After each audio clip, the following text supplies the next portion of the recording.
অনুরোধ বাঙ্গাইগাঁও উচ্চ বিদ্যালয় কর্তৃক আয়োজিত অভিভাবক এবং মা সমাবেশে আগত বিদ্যালয়ের সম্মানিত অভিভাবকবৃন্দ এবং প্রিয় শিক্ষার্থীরা, সবাইকে বিদ্যালয়ের পক্ষ থেকে শুভেচ্ছা এবং ধন্যবাদ জ্ঞাপন করছি। ইতিপূর্বে আপনারা আমাদের সম্মানিত শিক্ষক মন্ডলী অনেকগুলো দিক নির্দেশনা মূলক বক্তব্য প্রদান করেছেন আপনাদের উদ্দেশ্যে এবং শিক্ষার্থীদের উদ্দেশ্যে। সেটি আমি মনে করি যে আপনারা যথাযথভাবে পালন করেন। আসলে আমরা বিশেষ করে এবছর শিক্ষা কার্যক্রম বছরের শুরুতে শুরু করার পরেই আপনারা জানেন পবিত্র রমজানের একটা লম্বা বন্ধ করে দিয়েছে। আমরা খুব বেশি একটি অগ্রসর হতে পারি নাই, তারপরে যতটুকু অগ্রসর হয়েছি, তারপরে স্কুল কার্যক্রম চালু হওয়ার পরে আমরা আরো কিছু অংশ শেষ করে আমরা একটি সিলেবাস দিয়ে তাদেরকে বলেছি যে আমরা একটা মাসিক পরীক্ষা দিব।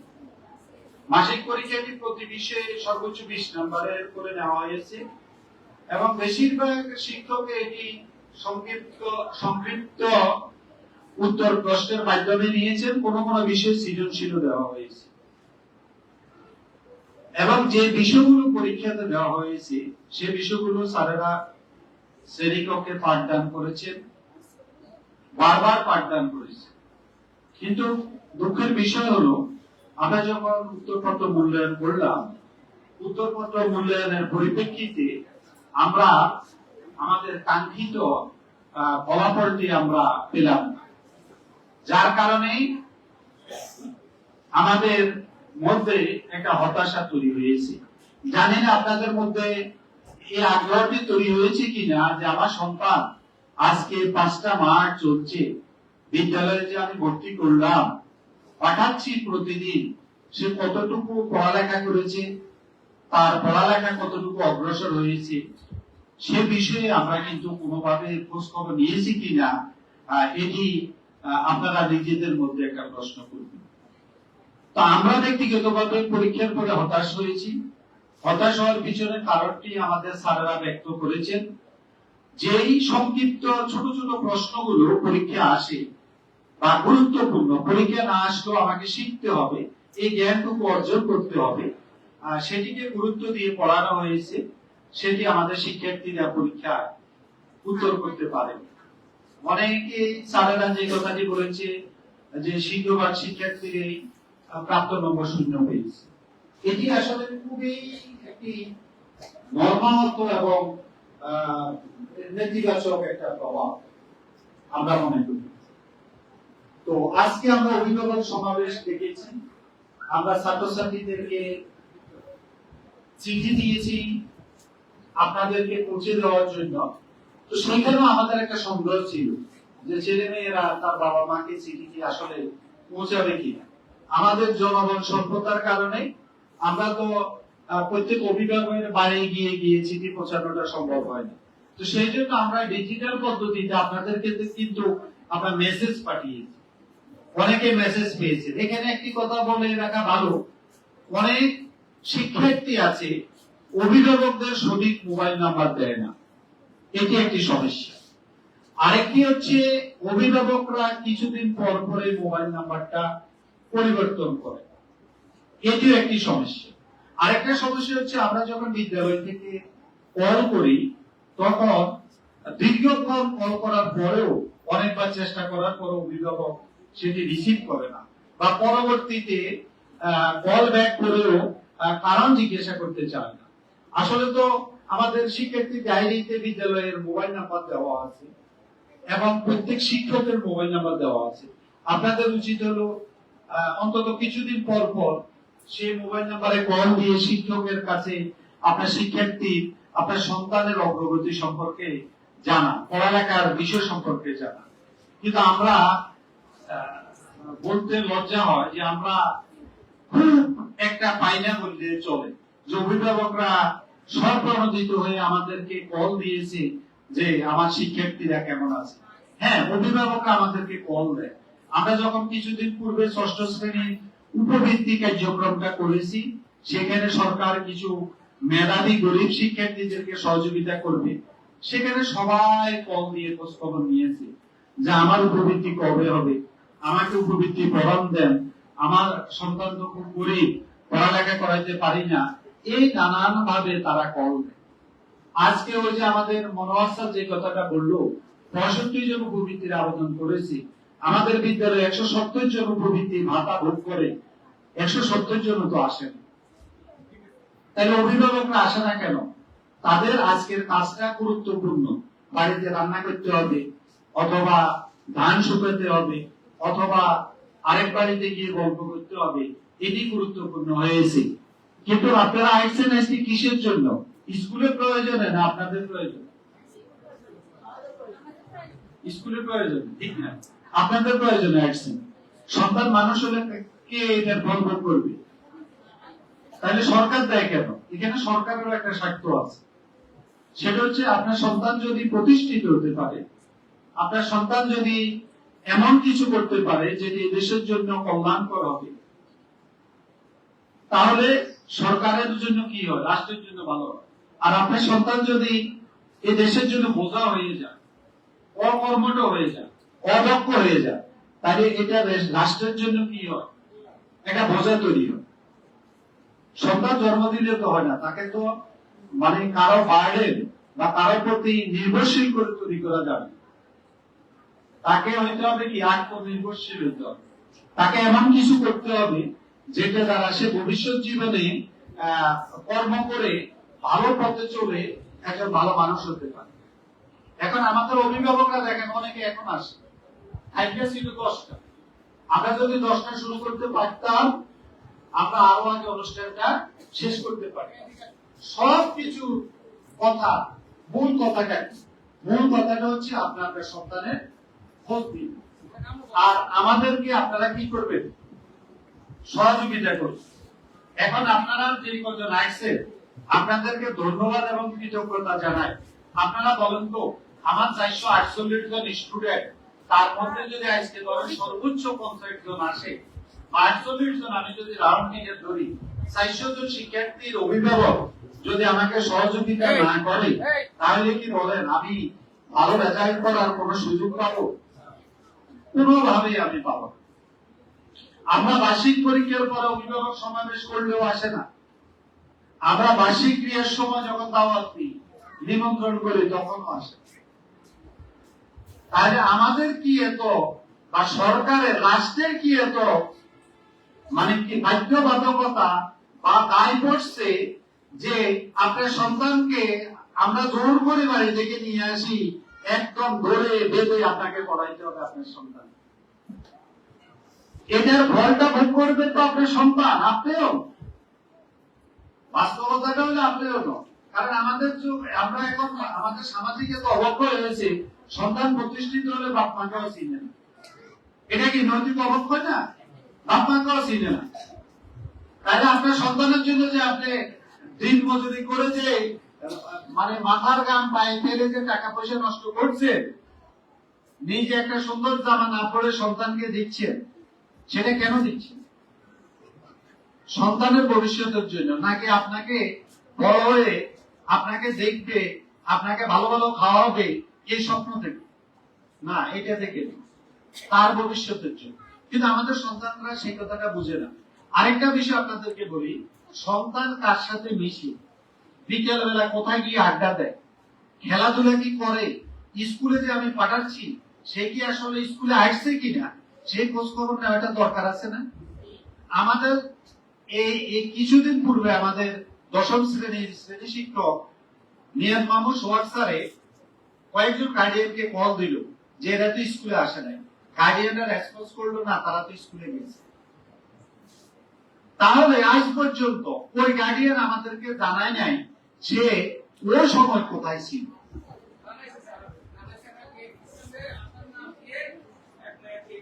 হ্যাঁ, জন্মদিনের কেক কাটতে গেছে বা যাই হোক, তাহলে সে অভিভাবকদের দায়িত্বটা কি? আরেকটা কথা বলি, আমাদের সামাজিক নৈতিক অবক্ষয় এমন জায়গায় গেছে, ছেলেমেয়েরা শিক্ষকদেরকে সালাম দেয় না।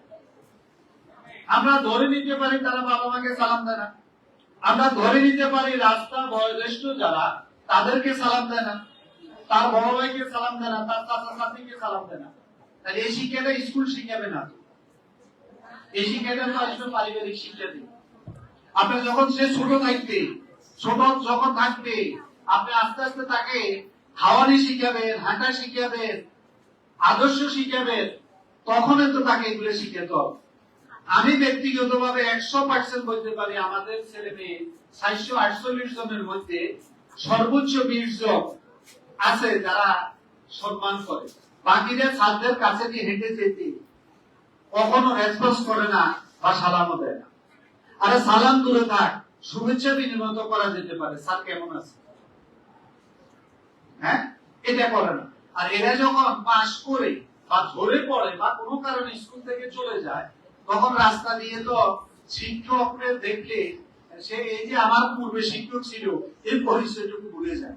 একটা গল্প বলি, একদিন আমাদের লক্ষ্মীপুর সরকারি গার্লস স্কুল আছে, মানে মেয়েরা যে স্কুলে পড়ে, তো স্কুলের প্রধান শিক্ষক বাজারে যাওয়ার পথে একটা শিক্ষার্থীদের সাথে দেখা হলো, প্রাক্তন শিক্ষার্থী। তো শিক্ষার্থী স্যারকে সালাম দিল, সাথে একজন পুরুষ ছিল। তো ছাত্রী এবং শিক্ষক কথা চলতেছে, একটা পথে ওই পুরুষ জিজ্ঞাসা করলো, উনি তোমার কি হয়? তো ছাত্রী উত্তর দিল, উনি আমার মাস্টার ছিল। হ্যাঁ, উনি আমার কি ছিল? মাস্টার। শব্দটা এভাবে বলে নাই, উনি আমাদেরকে পড়াইতো। তাহলে দেখেন আমাদের মানে অর্থাৎ আমরা কোথায়, আমাদের সবচেয়ে নৈতিক অবক্ষয় হল ছাত্রদের সবচেয়ে বেশি। আমরা ছাত্রদেরকে একটু বেশি গুরুত্ব দিই, এই ছাত্ররা কিন্তু কর্ম করে, আমাদের বাস্তব প্রেক্ষাপটে কর্ম করে কিন্তু খাওয়াবে বা নিজে প্রতিষ্ঠিত। আমাদের সমাজে মেয়েরা বেশিরভাগে কি নির্ভরশীল থাকে, তারা খুব যারা পড়ালেখা করে হয় তারা নিজেরা নির্ভরশীল। ছেলেরা তো শতভাগ মানে নিজেরা কি হয় নির্ভরশীল হইতো, আরেকজনকে খাওয়াইতো, তার স্ত্রীকে খাওয়াইতো সব, তাহলে তাকে সেইভাবে জীবন করতে হবে। আমি সবসময় শিক্ষার্থীদেরকে বলি, ছাত্র জীবনে যদি সুখ করো, বাকি জীবনটা কষ্ট ভোগ করতে হবে। আর ছাত্র জীবনে যদি কষ্ট ভোগ করো, বাকি জীবন আরামে এসে কাটাবে। কোনটা চাও? ছাত্র জীবনের সময়টা কম, বাকি জীবনের সময়টা সবচেয়ে বেশি। ওই যে স্যার বললো না, আমাদের শিক্ষক দাঁড়ায় কথা বলে পড়ায়, আর শিক্ষার্থী বসে থাকে, তাকে সম্মান করতেছে, সে আরামে বসে থাকে। এমন বসে কোনো কিছু না পারলে দাঁড়ায় জিজ্ঞাসা করে না, স্যার আমি এটা পারি না। স্যার যদি বারবারও বলে যে যেটা পারো না সেটা বলো, কোনোভাবে তাদেরকে দাঁড় করানো যায় না, মুখ দিয়ে কথা বাইর করা যায় না। নাম জিজ্ঞাসা করলে 5 বার স্যার বলতে হবে তোমার নাম, উত্তর দেয় না, সাধারণ কথার উত্তর দেয় না। এত আমরা অবক্ষয়ের জায়গায় গেছি। আপনাদের কাছে অনুরোধ থাকে, আপনারা পড়ালেখা করে সার্টিফিকেট অর্জন করবে, মেট্রিক পাস করবে, ইন্টার পাস করবে, এই দিকে অন্তত মনোযোগের চেয়ে বেশি মনোযোগটা দেন, সে যাতে একজন আদর্শ মানুষ হইতে পারে। সে সত্য কথা বলে কিনা, সে বড়দেরকে সম্মান করে কিনা, সে সৎ পথে আছে কিনা, সে আসলে ভবিষ্যতে নিজেকে যেই পেশায় নিয়োজিত করে সেখানে ঠিক থাকবে কিনা। দেখেন আমাদের সমাজে এই যে খাদ্যের মধ্যে ভেজাল মিশা, এরা আমরা এই সমাজের লোক না? আমাদের এই যে ছেলে মেয়েরা যে ভবিষ্যতে ব্যবসায়ী হবে, তারা যদি অনৈতিক কাজটা করে, তাহলে আমাদের সমাজ কি উন্নতি হবে? তাদেরকে ওই শিক্ষা দিতে হবে, এটা অপরাধ। তাদেরকে শিক্ষা দিতে হবে রাষ্ট্রীয় জিনিসের প্রতি তোমার দরদ থাকতে হবে। রাষ্ট্রীয় জিনিসটা বলতে স্কুলের ব্যান্ড, মাইক্রোফোন, লাইট, এটা কি কারো ব্যক্তিগত? এটা কি আমার? এটা রাষ্ট্রের না? রাস্তা যদি একটা গাছ থাকে সরকারি জায়গায়, এটা কার? রাষ্ট্রের না? এটা সবাই না? রাস্তা যদি একটা ইট থাকে, আমি যদি তুলে নিয়ে আসি, এটা কি ঠিক হবে? এই শিক্ষাগুলো আমাদেরকে ছেলে মেয়েদেরকে দিতে হবে।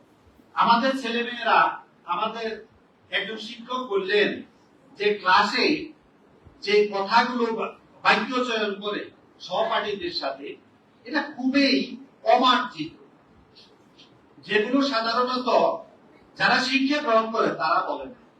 যারা শিক্ষার বাইরে অন্ধকারে থাকে তারা এই ধরনের শব্দ চয়ন করে। তাহলে আমরা একটু ঘরের মধ্যে আমরা দেখতে চেষ্টা করব যে আমার ছেলে মেয়ের মধ্যে, আমার সন্তানের মধ্যে কোন ধরনের নেতিবাচক চরিত্র প্রবেশ করছে কিনা, তার শব্দ চয়নে, তার বাক্য চয়নে এমন কোনো কিছু ফুটে উঠে কিনা যেটা অন্য মানুষের জন্য ক্ষতিকর, সমাজের জন্য ক্ষতিকর। আর সন্তানকে কখনো অন্যায়ের পথে দিবেন না। সে অন্যায় করলে কোনো কিছুতে তাকে প্রশ্রয় দিবেন না, নিরুৎসাহিত করবে, তাকে বারবার বুঝাতে চেষ্টা করবেন যে এটা করাটা উচিত নয়, এটা করা খারাপ, এটা বুঝাতে চেষ্টা করবে। আর তাকে সঙ্গ দিবেন এবং তার চাহিদাটা বুঝতে চেষ্টা করবে, তার চাহিদাটা সে কি চায়, কি তার অভাব। আর আপনারা দেখেন, আমরা যে সময়টাতে তাদেরকে পড়াই মাধ্যমিক পর্যায়ে, এই পর্যায়ে শিক্ষার্থীদেরকে একটা বয়ঃসন্ধি কালের মধ্যে যায় না? এ সময় শিক্ষার্থীদের মধ্যে তার দৈহিক পরিবর্তন হয়, মানসিক পরিবর্তন হয়, তার মধ্যে অনেক ধরনের ব্রেনের চিন্তা ভাবনা তৈরি হয়। সে দুঃসাহসিক কাজ করারও কিন্তু মানসিকতা এই সময় তৈরি হয়।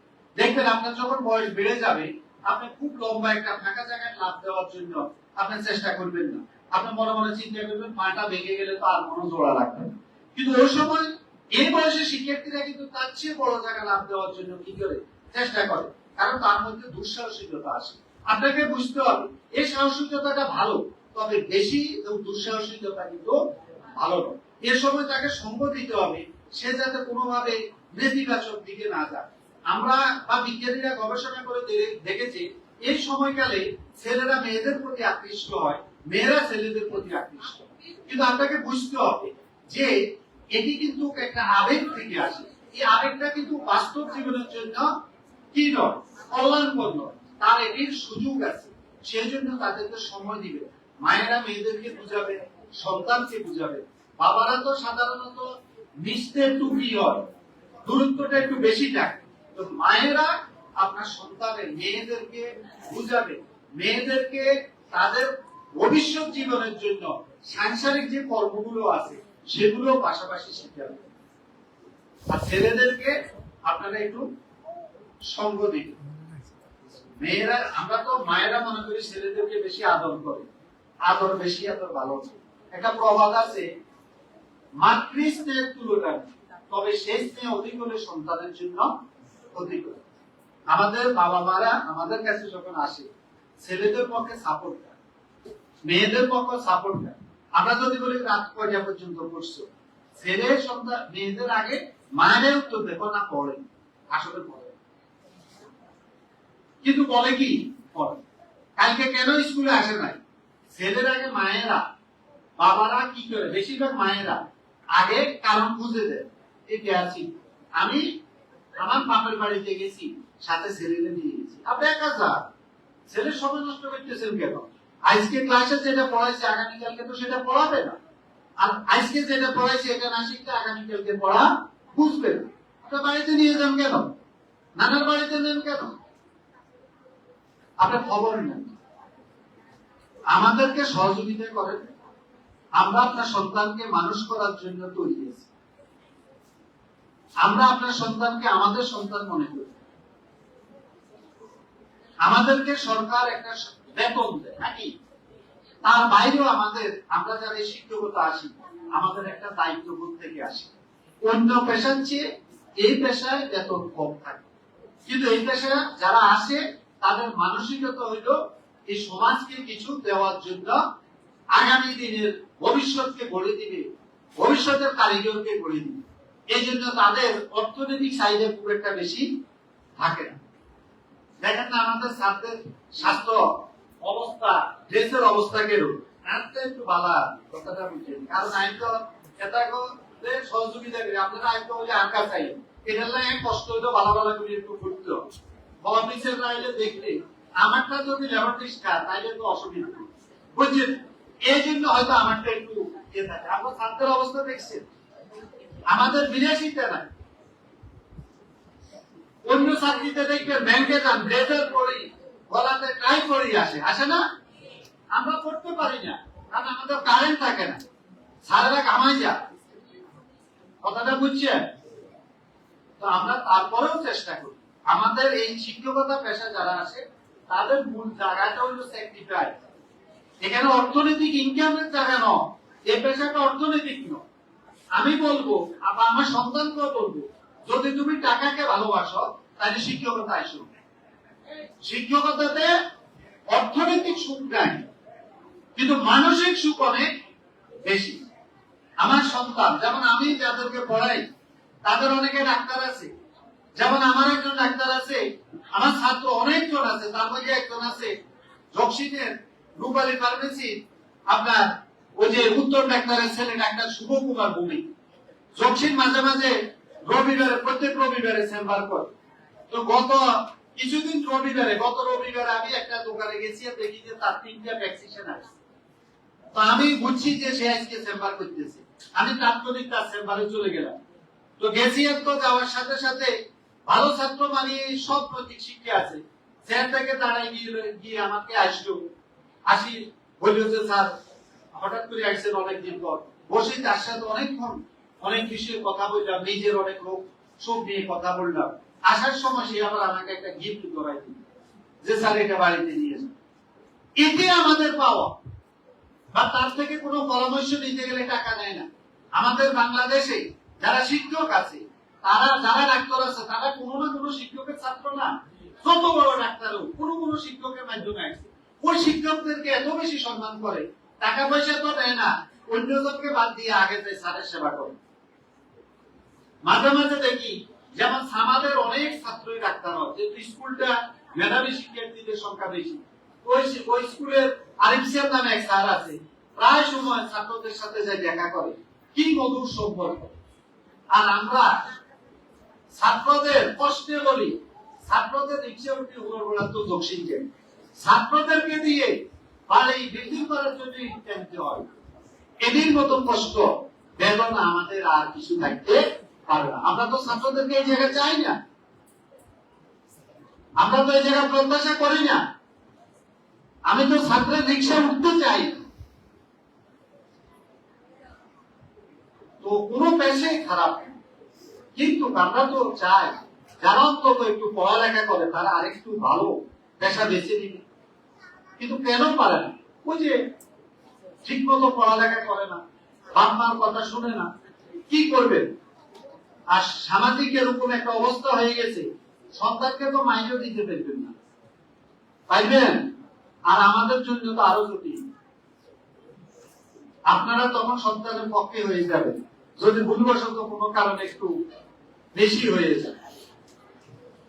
এই জন্য আমাদের হাত পা বাঁধা, সহযোগিতা করবেন আমরা যাতে মানুষ করতে পারি। অনেক কথা আছে, ঘন্টার পর ঘন্টা বলা যাবে, কিন্তু সব কথা একটা সার কথা হলো, আমরা এই দেশ এবং জাতিকে উন্নত করতে হলে আমাদেরকে আমাদের সন্তানদেরকে কি করতে হবে? মানুষ করতে হবে, মেয়েদের করতে হবে। আজকে মায়েরা যদি শিক্ষিত হইতো, অঙ্ক পাইতো, গণিত পাইতো, ইংরেজি পাইতো, বাংলা পাইতো, তাকে কি স্কুলে কোনো স্যারের কাছে প্রাইভেট পড়ানো পাইতো? কোনোদিনও।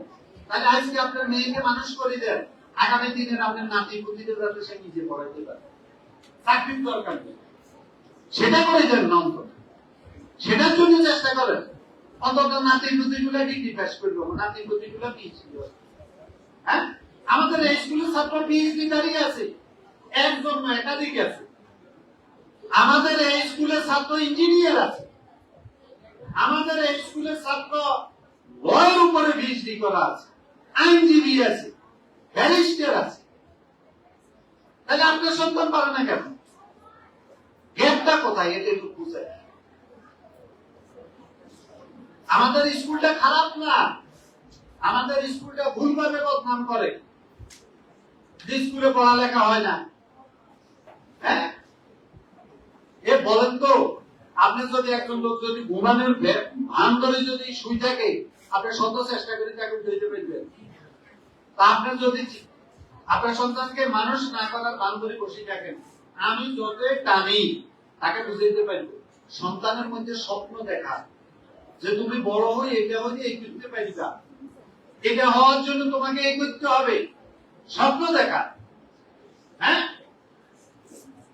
আগে আমরা বাল্য শিক্ষাতে পড়ছি, ওই যে পড়ালেখা করে যে গাড়ি ঘোড়া চড়ে সে পড়ছি না, তখন গাড়িটা ছিল মূল্যবান। এই স্বপ্ন শিক্ষার্থীদেরকে দেখাই। আমরা পড়ছি প্রথম শব্দটা অ দিয়েছিল অসৎ সঙ্গ ত্যাগ করো। হ্যাঁ, আর আমাদের ছেলেমেয়েরা এখন অসৎ সঙ্গের সাথে জড়াই যাইতেছে, তারা খারাপ অভ্যাসের সাথে জড়াই যাইতেছে। কিন্তু একটা কথা আছে, তুমি অধম বলিয়ে কি আমি উত্তম হইব না? আরেকজন খারাপ, আমি ভালো হই। আরেকজন মিথ্যা কথা বলে, আমি সত্য কথা বলি। আরেকজন পরীক্ষা খারাপ করে, আমি ভালো করি। ছেলে মেয়েদেরকে যখন জিজ্ঞাসা করে তুমি খারাপ করছো কেন, সে বলে একটা ক্লাসে কোনোকে পাস করেন, বলে না তুমি আরেকজনের কথা বলো কেন, তুমি তোমার কথা বলো, তুমি কি করছো সেটা বলো।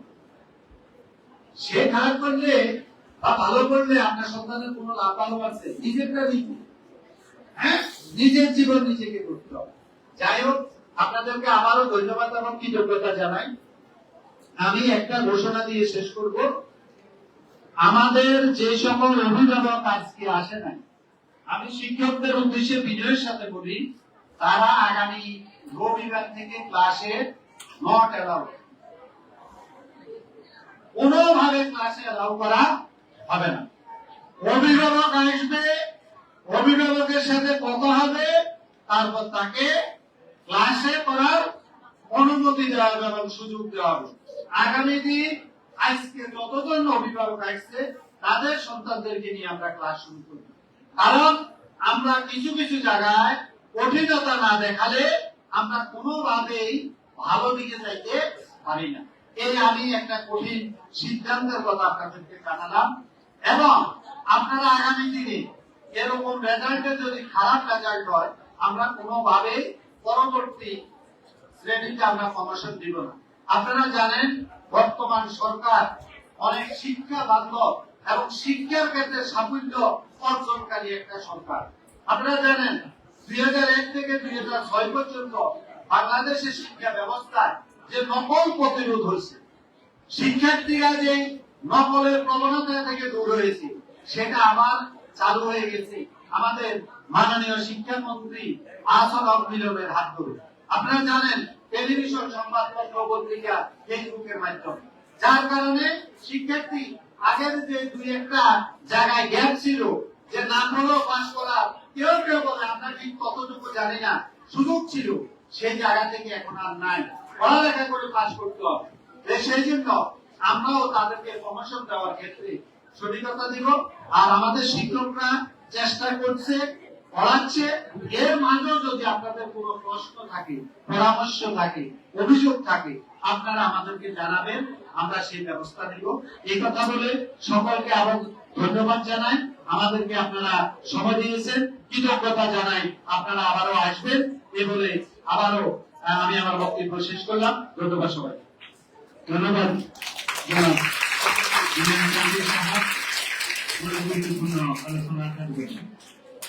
যারা এখানে উপস্থিত আছেন, আমি বলবো, আগে আসলে আমরা যখন এখানে পড়তাম তখন আমাদের অভিভাবকের ব্যবস্থা ছিল না বসার। আমাদের প্রধান শিক্ষক এবং ম্যানেজিং কমিটির তত্ত্বাবধানে আমরা বসার ব্যবস্থাটা করছি, চেয়ার, আমরা চেয়ারে বসবো, আমার সম্মানিত অভিভাবকরা কি টুলে বসে কিভাবে, আমরা চেয়ারের ব্যবস্থা করছি, যেমন আসে অন্তত এই জিনিসটা না হয়। দুঃখের বিষয়, আমরা চেয়ারের ব্যবস্থা করার পরেও আমাদের যেসব সন্তানেরা এখন অভিভাবকরা বলে নাই, এটা দুঃখজনক। যাই হোক, আমাদের এই পরীক্ষায়